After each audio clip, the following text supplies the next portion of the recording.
আসসালামু আলাইকুম, স্বাগত জানাচ্ছি চ্যানেল আই সংবাদে। সংবাদকক্ষে আপনাদের সাথে আছি আমি প্রিয়াঙ্কা। বিস্তারিত সংবাদে শুরুতেই জানিয়ে দিচ্ছি ফ্রেশ আটা ময়দা সুজি সংবাদ শিরোনামগুলো। শ্রম সংস্কার কমিশনের সুপারিশ বাস্তবায়নের ঘোষণা, মে দিবসের অনুষ্ঠানে নতুন বাংলাদেশ করতে সবার অংশগ্রহণে প্রধান উপদেষ্টার আহ্বান। অন্তর্বর্তী সরকার অবৈধ না হলেও নির্বাচিত সরকারের বিকল্প নয় বললেন তারেক রহমান। আওয়ামী লীগের বিদায়ের পরও দেশে গণতান্ত্রিক উত্তরণ হয়নি মন্তব্য। ক্ষমতায় গেলে নারীদের নিরাপত্তা ও কর্মের স্বাধীনতাকে প্রাধান্য দেয়ায় জামায়াতে ইসলামীর আশ্বাস, শ্রমিকের অধিকার প্রতিষ্ঠায় ইসলামী শ্রমনীতিতে গুরুত্বারোপ। ট্রাইব্যুনালে অভিযুক্ত এবং ফেরারি আসামিদের নির্বাচনের অযোগ্য ঘোষণা এনসিপির দাবি, বর্তমান কমিশনের অধীনে সুষ্ঠু নির্বাচন না হওয়ার আশঙ্কা প্রকাশ। এবং পাদুকায় ভৈরব ব্র্যান্ড তৈরিতে সরকারি পৃষ্ঠপোষকতা ও নীতি সহায়তা জরুরি মন্তব্য, পাদুকা শিল্পের অগ্রযাত্রায় প্রশিক্ষণ ও দীর্ঘমেয়াদী পরিকল্পনায় গুরুত্বারোপ।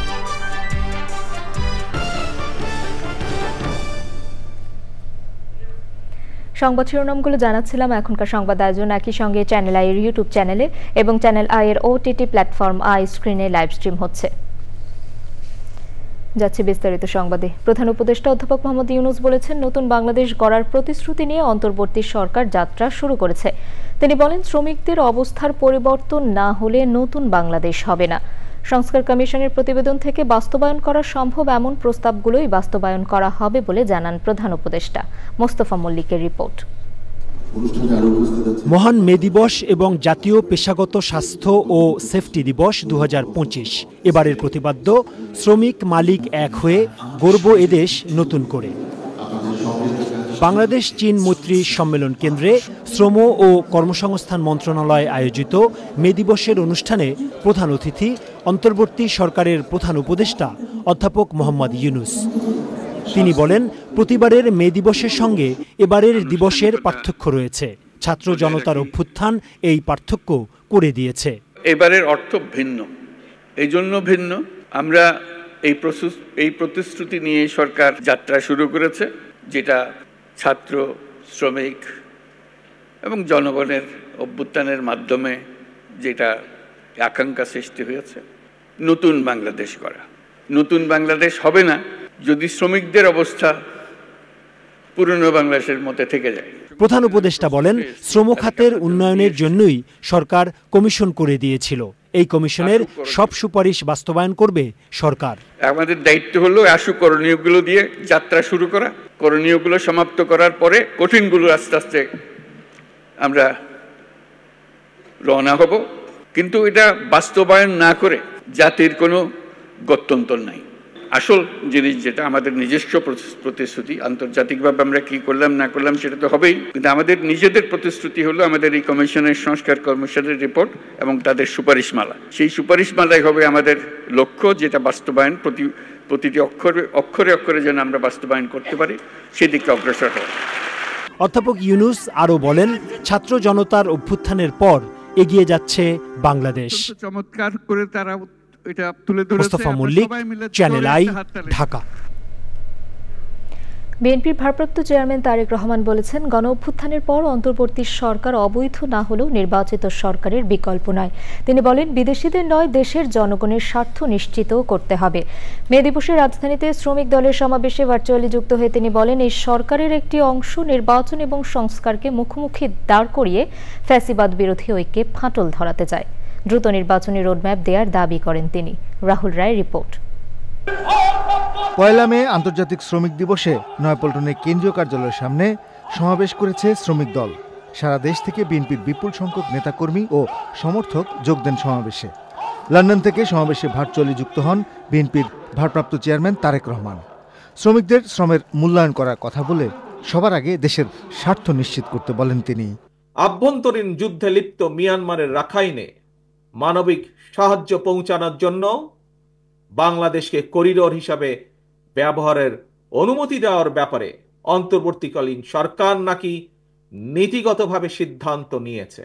দেশের স্বাধীনতা সার্বভৌমত্বের সঙ্গে জড়িত এমন একটি স্পর্শকাতর বিষয় সিদ্ধান্ত নেওয়ার ক্ষেত্রে অন্তর্বর্তীকালীন সরকার কিন্তু জনগণকে জানায়নি, এমনকি জনগণের প্রতিনিধিত্বকারী রাজনৈতিক দলগুলোর সঙ্গেও কোনোই আলোচনা করার প্রয়োজন বোধ করেনি।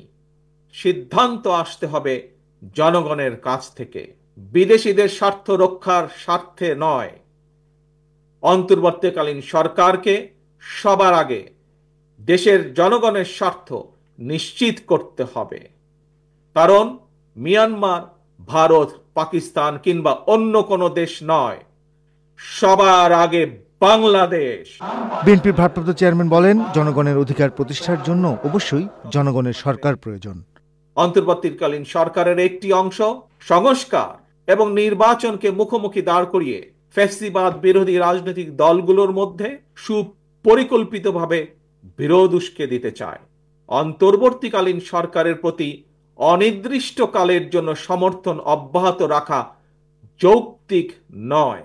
গণবিপ্লব কিংবা গণ অভ্যুত্থানের মাধ্যমেও ফ্যাসিবাদী সরকারের পরিবর্তন হয়, তত্ত্বাবধায়ক কিংবা অন্তর্বর্তীকালীন সরকার গঠিত হয়। এ ধরনের বিশেষ পরিস্থিতির সরকার অবৈধ নয়, তবে এ ধরনের বিশেষ পরিস্থিতির সরকার কখনোই জনগণের সরাসরি ভোটে নির্বাচিত সরকারের বিকল্প নয় এবং বিকল্প হতে পারে না। তারেক রহমান বলেন, কোনো ব্যক্তি বা গোষ্ঠীর মনে বিনা ভোটে ক্ষমতা দীর্ঘায়িত করার সুপ্ত বাসনা যেন রাষ্ট্র ও সরকারকে ফ্যাসিবাদে উৎসাহী না করে, সেই জন্য নির্বাচিত সরকার প্রয়োজন। রাহুল রায়, চ্যানেল আই, ঢাকা। এছাড়াও বিএনপি নেতারা বলেছেন, ফ্যাসিস্ট আওয়ামী লীগের বিদায় হলেও দেশে গণতান্ত্রিক উত্তরণ ঘটেনি। রাজধানীতে শ্রমিক সমাবেশে তারা বলেন, সংস্কারের প্রস্তাব প্রথম দিয়েছে বিএনপি। সংস্কারের যেসব বিষয়ে ঐক্যমত্য হবে তা বাস্তবায়ন করে দ্রুত নির্বাচনের মাধ্যমে জনগণের সরকার প্রতিষ্ঠার দাবি জানান নেতারা। জনগণকে পাশ কাটিয়ে কোনো চুক্তি হলে তীব্র প্রতিরোধ গড়ে তোলার হুঁশিয়ারি দেন তারা। আক্তার হোসেনের রিপোর্ট। মহান মে দিবসে শ্রমিক জনতার সমাবেশের আয়োজন করে জাতীয়তাবাদী শ্রমিক দল। রাজধানীর নয়াপল্টনে বিএনপির কেন্দ্রীয় কার্যালয়ের সামনে সমাবেশে যোগ দেন সারা দেশের শ্রমিক দলের নেতাকর্মী ও সমর্থকেরা। সমাবেশে বিএনপি নেতারা বলেছেন, ফ্যাসিস্ট বিদায় নিলেও গণতন্ত্র এখনো চোরাবালিতে আটকে আছে। আইনে থাকলেই হয় না, লড়াই করে সেটা বাস্তবায়ন করতে হয়। আজকে হলো সেই লড়াই করার শপথ নেওয়ার দিন, আর সেই লড়াইয়ে বিজয়ী হওয়ার জন্য ঐক্যবদ্ধ হওয়ার দিন। গণতন্ত্র কিন্তু এখনো আরো মুখে দেখেনি। গণতন্ত্র চোরাবালুতে আটকা পড়েছে। এই চোরাবালু থেকে গণতন্ত্র উদ্ধার করা, এই কাজটিও সম্পন্ন হবে। আমি ফ্যাসিবাদের বিরুদ্ধে বক্তব্য দিতে দিতে যেন নিজেরাই ফ্যাসিবাদী আচরণ না করেন সে বিষয়ে অন্তর্বর্তী সরকারকে সতর্ক করে নেতারা বলেন, জনগণকে পাশ কাটিয়ে কোনো চুক্তি হলে প্রতিরোধ গড়ে তোলা হবে। দেশের জনগণকে পাশ কাটিয়ে, রাজনৈতিক দলগুলোকে পাশ কাটিয়ে কেউ যদি কোনো কিছু করতে চান তার বিরুদ্ধে প্রতিরোধ হবে, এটা আপনারা মাথায় রাখবেন। আমরা ফ্যাসিবাদের পতন ঘটিয়েছি, এখন পর্যন্ত আমরা গণতন্ত্রের উত্তরণ ঘটাতে পারিনি। এখন পর্যন্ত আমাদের যেটা আকাঙ্ক্ষা, যে আমরা আমাদের জনগণের ভোটের মাধ্যমে আমরা একটা আমাদের সরকার গঠন করব, পার্লামেন্ট গঠন করব, সেটা কিন্তু আমরা এখনো গঠন করতে পারিনি। অন্তর্বর্তীকালীন সরকার এসেছেন, প্রফেসর ইউনূস আমাদের সকলের শ্রদ্ধেয়। আমরা তাদের কাছে বারবার অনুরোধ করছি যে সংস্কারগুলো দ্রুত সম্পন্ন করুন। জনগণের অধিকার আদায়ে সবাইকে ঐক্যবদ্ধ ও সোচ্চার হওয়ার আহ্বান জানান নেতারা। Akhtar Hossain, channel I, Dhaka. জামায়াতে ইসলামীর আমির ডক্টর শফিকুর রহমান বলেছেন, জামায়াতে ইসলামী ক্ষমতায় গেলে নারীদের নিরাপত্তা ও কর্মের স্বাধীনতাকে সবার আগে প্রাধান্য দেওয়া হবে। মহান মে দিবসে শ্রমিক কল্যাণ ফেডারেশন আয়োজিত অনুষ্ঠানে তিনি আরও বলেন, ইসলামী শ্রমনীতি চালু করার মাধ্যমেই শ্রমিক সমাজের প্রকৃত মুক্তি ও কল্যাণ নিশ্চিত হতে পারে। রিয়াজ ইসলামীর রিপোর্ট। মহান মে দিবস উপলক্ষে রাজধানীর পুরানা পল্টনে শ্রমিক কল্যাণ ফেডারেশনের শ্রমিক সমাবেশ আয়োজনে অংশ নিয়ে প্রধান অতিথির বক্তব্যে জামায়াত আমির বলেন, ক্ষমতায় গেলে শ্রমিকদের অমানবিক জীবন ব্যবস্থার অবসান ঘটাবে জামায়াত। আমাদের প্রতিপক্ষ আমাদের বিরুদ্ধে অপবাদ ছড়ায়, জামায়াতে ইসলামী ক্ষমতায় গেলে মহিলাদের আর কোনো কাজ করতে দেবে না, ঘর থেকে বের হতে দেবে না। আমরা আমাদের এই বন্ধুদেরকে নিশ্চয়তা দিচ্ছি, তারা তাদের যোগ্যতা এবং পছন্দ অনুযায়ী কর্মক্ষেত্রে কাজ করবেন। এখন তাদের কোনো সম্মান নাই, তাদের কোনো মর্যাদা নাই এবং তাদের কোনো নিরাপত্তা নাই। সেই রাস্তায় ইনশাআল্লাহ তাদের মর্যাদা আমরা কায়েম করব, তাদের নিরাপত্তাও নিশ্চিত করা হবে।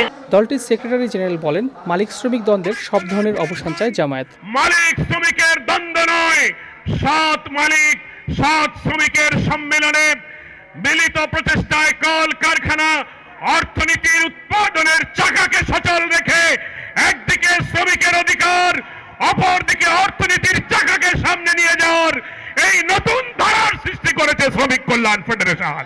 সব পেশার মানুষকে নিয়ে ইসলামী ট্রেড ইউনিয়ন গঠনের দাবি জানান জামায়াত নেতারা। রিয়াজ ইসলাম, চ্যানেল আই, ঢাকা।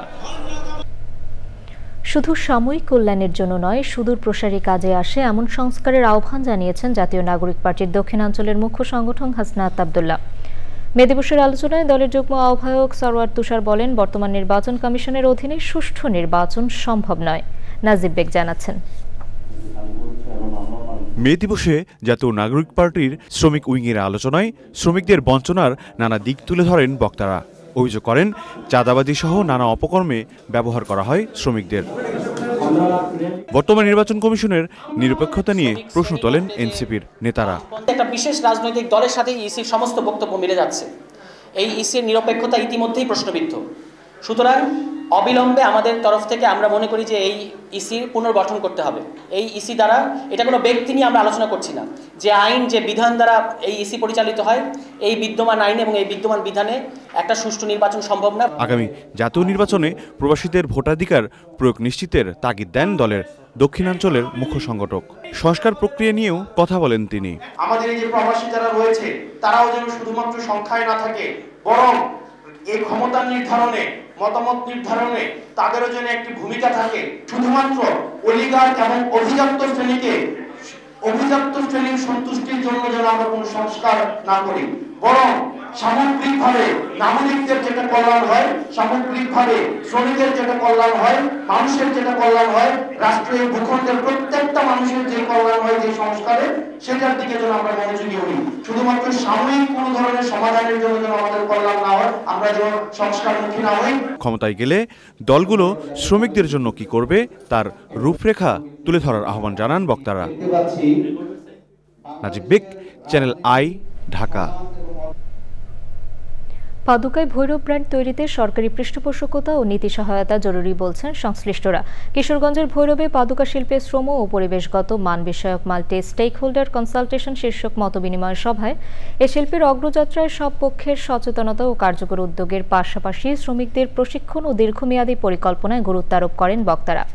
আব্দুল করিমের ভিডিও চিত্রে আফরোজা হাসির রিপোর্ট। পাদুকা শিল্পে দেশের যেমন রয়েছে ঐতিহ্য, তেমনই রয়েছে উন্নত কাঁচামাল ও বিপুল সম্ভাবনা। পাদুকা রপ্তানি করে অর্জিত হচ্ছে বিপুল বৈদেশিক মুদ্রাও। তবে উন্নয়নের এই পথযাত্রায় আঞ্চলিক গণ্ডিতেই সীমাবদ্ধ কিশোরগঞ্জের ভৈরবের পাদুকা শিল্প। বিভিন্ন গবেষণা বলছে, পাদুকা শিল্পে প্রসিদ্ধ এই অঞ্চলে রয়েছে ছোট বড় প্রায় 10,000-এর বেশি কারখানা। বিনিয়োগ রয়েছে গড়ে 300 কোটি টাকা। 10,000 নারীসহ কর্মসংস্থান হয়েছে প্রায় 2.5 লাখ মানুষের। তবে অব্যবস্থাপনা ও পৃষ্ঠপোষকতার অভাবে সংকটে এই অঞ্চলের পাদুকা শিল্প।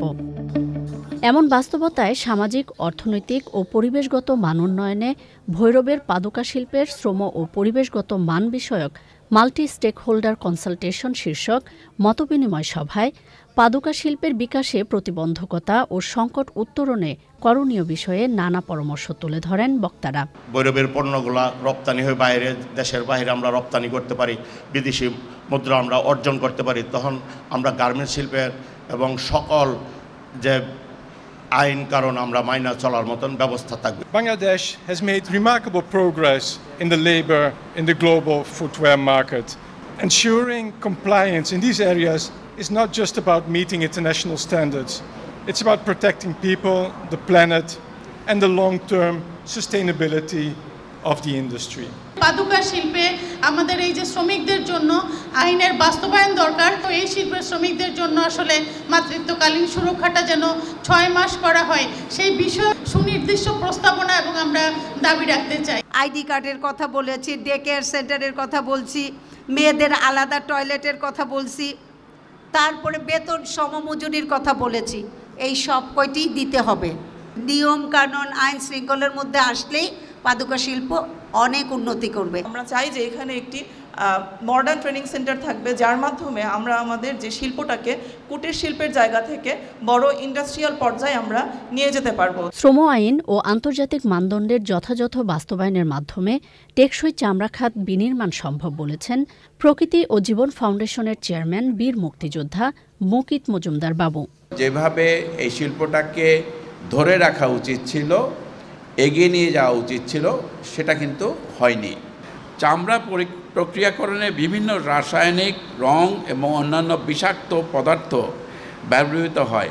বর্জ্য অব্যবস্থাপনার কারণে মানব স্বাস্থ্যের জন্য অত্যন্ত ক্ষতিকর এসব কেমিক্যাল প্রতিনিয়ত মিশে যাচ্ছে নদী, খাল ও জলাশয়ে। এতে সাধারণ মানুষের স্বাস্থ্য ঝুঁকি যেমন বাড়ছে, তেমনি জল জীববৈচিত্র্য সহ পরিবেশ ও প্রতিবেশের মারাত্মক ক্ষতি হচ্ছে। চামড়া শিল্পের ক্ষতিকর প্রভাব মোকাবিলায় গাছ লাগানোর একটি টেকসই ও কার্যকর পদক্ষেপ যেটা আমাদের নিতে হবে। এই শিল্পের উন্নতি করতে হলে শুধু মালিক পক্ষ তারাই না, যারা জড়িত এর সাথে তাদেরও কিন্তু এগিয়ে আসতে হবে। পাশাপাশি একটি জিনিস লাগবে, সেটা হলো সরকারের সদিচ্ছা। অনেক প্রতিবন্ধকতা আছে এই শিল্প চালাতে গিয়ে, সেই জায়গাগুলোকেও কিন্তু সরকারের সদিচ্ছার মাধ্যমে একটা সুফল আনতে হবে। Building a sustainable leather sector in Bangladesh প্রকল্পের আওতায় ইউরোপীয় ইউনিয়নের অর্থায়ন ও সলিডার সুইসের তত্ত্বাবধানে আয়োজনের সহযোগী প্রকৃতি ও জীবন ফাউন্ডেশন, সবুজের অভিযান ফাউন্ডেশন এবং ওশি ফাউন্ডেশন। আফরোজা হাসি, চ্যানেল আই। দর্শক, এবারে বিরতি। আর বিরতির পর যা থাকছে,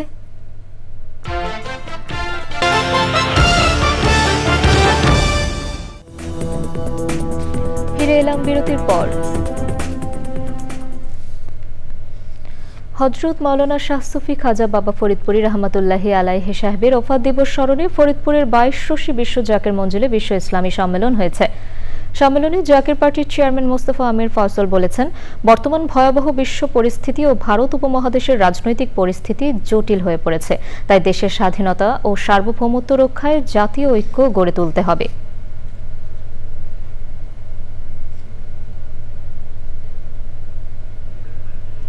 চট্টগ্রামের কর্ণফুলী নদীর দক্ষিণ পাড়ে শিকলবাহা ক্রসিং এলাকায় দাওয়াতে ইসলামী বাংলাদেশের 3 দিন ব্যাপী চট্টগ্রাম বিভাগীয় ইজতেমা চলছে।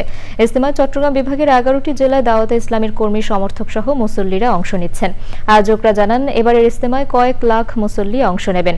ইজতেমায় বিভিন্ন সেশনে মাওলানা মোহাম্মদ কামাল আত্তারি, মাওলানা সোলাইমান মাদানী আত্তারি, মাওলানা সৈয়দ আলফিস্তানি আত্তারি ও মাওলানা আবেদিন কাদেরি বক্তৃতা করেন।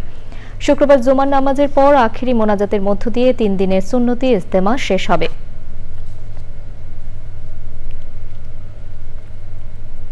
এবারে নিটল টাটা কৃষি সংবাদ।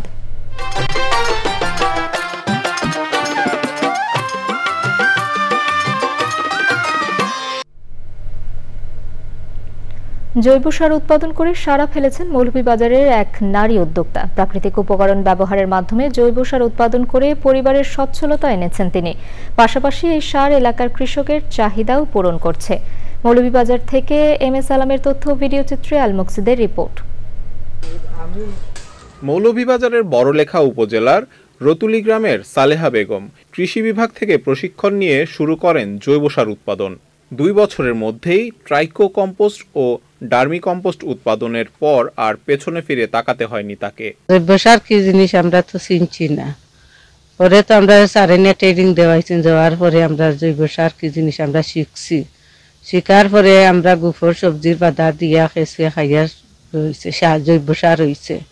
হওয়ার পরে যে আমরা 20 জন আসলাম, 20 জনে আমরা এখানে হয়েছি। হওয়ার পরে এর সাথে আমরা বানানি আরম্ভ করছি, সার বানানি। গোবর, মাছ তরকারির বাদা, শাক সবজির বাদা, কলা গাছ ফেনা ওগুলা গর্ত দিয়া ফুচাইয়া বাদে রিঙ্গ দিই, খেঁচুয়া খাইয়া সার হয়। সার উৎপাদন করিয়া যা কি সার বা করিয়া তাও বেচিয়া নিজের হাত খরচ চালাইয়া, এক্সট্রা বাচ্চাদের লেখাপড়ার খরচ আছে তারারও খরচ দিয়ার। আমরা লাল সার খালা সার আগে ব্যবহার করতাম, এখন আমরা এটা ব্যবহার করি না, আমরা নিজে তৈরি করি এখন জৈব সার। আমরা জৈব সার ব্যবহার করিয়া দেখি ফসলও ভালো ও খাইতেও ভালো, স্বাদ লাগে, মজাও লাগে। কৃষি বিভাগের সহযোগিতায় অনেকেই এই জৈব সার উৎপাদন করে স্বাবলম্বী হয়েছেন। কিছু সারের লাভ হলো এটা পরিবেশ বান্ধব, আর কিছু সার যদি আমরা ব্যবহার করি তাহলে রাসায়নিক সারের যে ব্যবহারটা সেটা আমাদের কমে আসবে। প্রতিটি ফ্যামিলি থেকে প্রায় 1 বছরে 1 টনের অধিক কিছু সার উৎপাদন হয়ে থাকে। এর মাধ্যমে এই কিছু সারটা ওই কৃষক ভাইরা যারা আছেন তারা নিজেদের জমিতে ব্যবহার করেন, আর অতিরিক্ত যে কিছু সার বা জৈব সারটা থাকে তারা এটা অন্যান্য কৃষকের কাছে বিক্রি করে আর্থিকভাবে লাভবান হচ্ছেন। জৈব সার উৎপাদন গ্রামীণ নারীদের আর্থিক সচ্ছলতার পথ খুলে দিয়েছে বলছেন সংশ্লিষ্টরা। আল মুকসিদ, চ্যানেল আই। এবারে প্রকৃতি সংবাদ।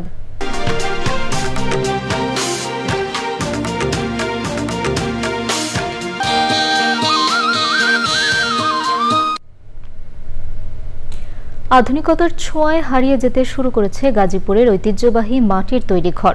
কনকনে শীতে ঘরের ভেতর উষ্ণ পরিবেশ আর গরমকালে স্বাভাবিক তাপমাত্রা বিরাজ করায় মাটির ঘরগুলো ছিল আরামের। তবে কালের বিবর্তনে মাটির ঘরের অস্তিত্ব বিলীনের পথে। মাটির বদলে গড়ে উঠছে ইট পাথরে নির্মিত দালান। গাজীপুর থেকে মাসুদ পারভেজের ভিডিও চিত্রে আফরোজা হাসির আরেকটি রিপোর্ট। উপকরণ সহজলভ্যতা আর কম খরচের কারণে মাটির ঘর নির্মাণে আগ্রহী ছিল মানুষ।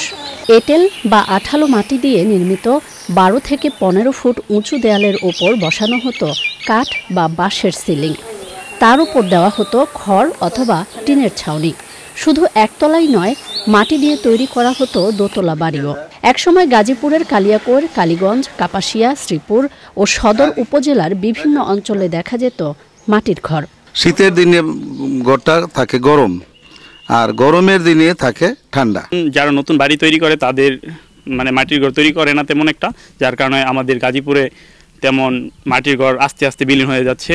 মাটির ঘর বানানোর অনেক খরচ পড়ে, কারিগর নাই, তারপরে লেপতে ধুইতে পুষতে মানুষের কষ্ট হয়, মাটি পাওয়া যায় না।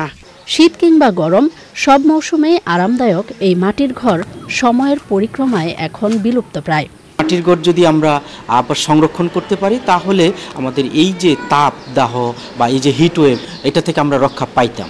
গ্রামীণ সংস্কৃতি ও ঐতিহ্য ধরে রাখতে গরিবের এসে খ্যাত মাটির ঘর সংরক্ষণের তাগিদ সংশ্লিষ্টদের।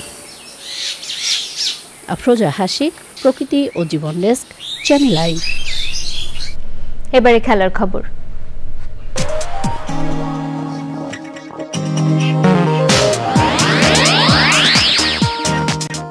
দর্শক, সবশেষে ফ্রেশ আটা ময়দা সুজি সংবাদ শিরোনামগুলো জানিয়ে দিচ্ছি আরও একবার।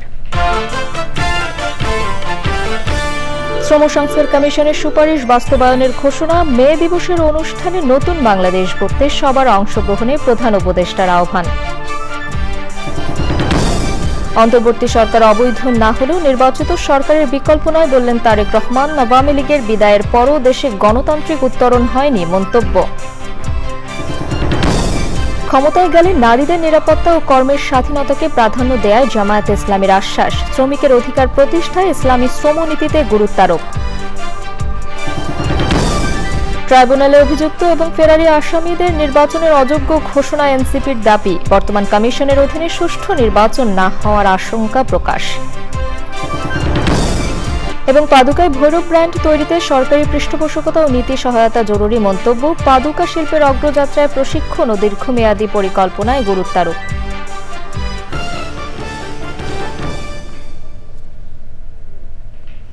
চ্যানেল আইয়ের সর্বশেষ সংবাদ জানতে ভিজিট করুন channelionline.com-এ যুক্ত থাকুন আমাদের সোশ্যাল মিডিয়া প্ল্যাটফর্মগুলোর সাথে।